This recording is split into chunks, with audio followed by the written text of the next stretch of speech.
Hello friends, welcome back to my channel.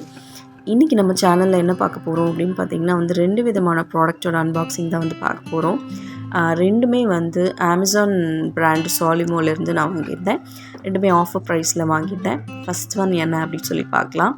First one பார்த்திங்கன்னா ஒரு milk pans, tea pan, sauce pan எப்படி வேணாலும் சொல்லலாம். இதோட எம்ஆர்பி ரேட் என்ன அப்படின்னு பார்த்திங்கன்னா 1400 rupees.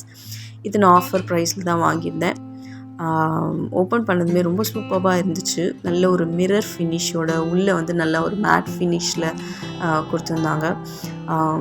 ஸ்டீல் பார்த்திங்கன்னா நல்ல ஹெவியாக இருந்துச்சு. ஹேண்டிலுமே நல்ல க்ரிப்பாக, கையில் சூடுபடாத அளவுக்கு ஒரு பிளாஸ்டிக் ஹேண்டில் கொடுத்துருந்தாங்க. அந்த ஹேண்டிலே ரொம்ப ஸ்டைலிஷாக இருந்தது பார்க்குறதுக்கு. நம்ம கிச்சனில் வைக்கும்போது நம்ம ஒரு ரிச் லுக் இருக்கும்.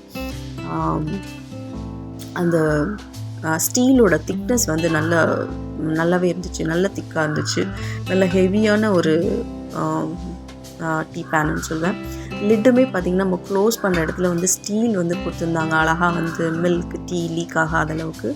லிட்டு ஓப்பன் பண்ணுறதுக்குமே அந்த ஹேண்டிலுமே நல்ல ஒரு காம்பேக்டாக இருந்துச்சு. ரொம்ப சூப்பரான ஒரு ப்ராடக்ட் அப்படின்னு சொல்வேன். பாட்டமில் பார்த்திங்கன்னா ஒரு சாண்ட்விச் பாட்டம் மாதிரி கொடுத்துருந்தாங்க. நல்ல திக்காக இருந்துச்சு அந்த பாட்டம். நம்ம இண்டக்ஷனில், கேஸ் ஸ்டவ் இப்படி எல்லாத்துலேயுமே வைக்கலாம்.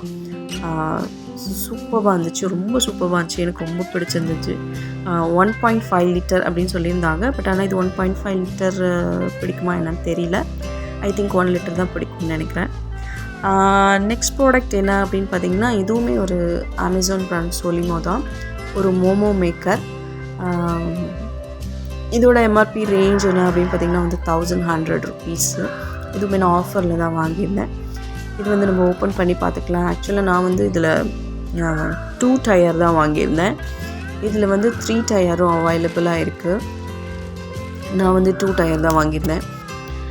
இதில் பார்த்திங்கன்னா நம்ம கீழே உள்ள பாட்டமில் கிரேவி ஏதாவது பண்ணிக்கலாம். சாம்பார் அந்த மாதிரி ஏதாவது பண்ணிவிட்டு மேலே உள்ள அந்த ஸ்டீமரில் நம்ம வெஜிடபிள்ஸ் இதெல்லாம் நம்ம போட்டு வச்சோம்னா குக் பண்ணுறதுக்கு ரொம்ப ஈஸியாக இருக்கும். கீழே சாம்பார் ரெடி ஆகிடும், மேலே வெஜிடபிள்ஸும் குக் ஆகிடும், ஈஸியாக பொரியலும் ரெடி ஆகிடும். சீக்கிரமும் நம்ம சமைக்கலாம். டைம் சேவிங்ஸாகவும் இருக்கும். ரொம்பவே யூஸ்ஃபுல்லாக இருந்துச்சு இந்த ப்ராடக்ட்டு. இது பார்த்திங்கன்னா நம்ம இந்த கொண்டக்கடலை வச்சுக்கலாம், கார்னை வச்சுக்கலாம், அப்புறம் இந்த கொழுக்கட்டை வேக வைக்கிறதுக்கு இந்த மாதிரிக்கெல்லாம் ரொம்ப ஒரு நல்ல ஒரு யூஸ்ஃபுல்லான ப்ராடக்ட்டு.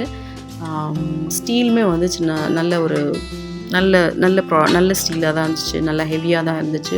ஹேண்டல்லாம் பார்த்திங்கன்னா நல்ல ஒரு க்ரிப்பாகவே இருந்துச்சு. இதுக்கு ஒரு கிளாஸ் லிட்டு கொடுத்துருந்தாங்க. கிளாஸ் லிட்லுமே இந்த ஸ்டீலில் வச்சு கொடுத்துருந்தாங்க. இதுக்கு ஒரு மாதிரி டிஃப்ரெண்ட்டாக இருந்துச்சு. பார்க்கவுமே லுக் வைஸ் நல்லா இருந்துச்சு. பர்சனலாக எனக்கு ரொம்பவே பிடிச்சிருந்துச்சு. ஒரு 4 மெம்பர்ஸ் இருக்கக்கூடிய ஒரு வீட்டுக்கு இந்த 2 டயர் ஒரு போதுமான அளவு அப்படின்னு தான் சொல்வேன். ரொம்ப பிடிச்சிருக்கு. சாண்ட்விச் பாட்டமில் இருக்கிறதுனால உங்களுக்கு எப்போவுமே சாண்ட்விச் பாட்டம் பெஸ்ட்டு. ஏன்னா ஹீட் ஈவனாக பரவும், அடி பிடிக்காது. அதனால் நம்ம எந்த வெசல்ஸ் சூஸ் பண்ணாலும் கிரேவிஸ் பண்ணுறதுக்கு அந்த மாதிரிக்கெல்லாம் நம்ம ஒரு சாண்ட்விச் பாட்டம் இல்லை ஒரு ட்ரைப்ளை அந்த மாதிரி நம்ம சூஸ் பண்ணிக்கிட்டோம்னா நமக்கு யூஸ்ஃபுல்லாக இருக்கும். குக் பண்ணுறதுக்கு நல்ல யூஸ்ஃபுல்லாகவும் இருக்கும். டைம் சேவிங்ஸாகவும் இருக்கும், மணி சேவிங்காகவும் இருக்கும். இந்த 2 ப்ராடக்ட்டுமே எனக்கு ரொம்ப பிடிச்சிருந்துச்சு. உங்களுக்கும் பிடிச்சிருக்கா என்ன அப்படின்னு சொல்லிட்டு எனக்கு கமெண்ட் பண்ணுங்கள். உங்களுக்கு இந்த ப்ராடக்ட் பற்றின லிங்க் வேணும்னா எனக்கு கமெண்ட்டில் சொல்லுங்கள். நான் கண்டிப்பாக கொடுக்குறேன். உங்களுக்கு இந்த ப்ராடக்ட்ஸ்லாம் பிடிச்சிருந்துச்சுன்னா லைக் பண்ணுங்கள், ஷேர் பண்ணுங்கள். என்னோடய சேனலை மறக்காமல் சப்ஸ்கிரைப் பண்ணுங்கள். தேங்க்ஸ் ஃபார் வாட்சிங். தேங்க்யூ.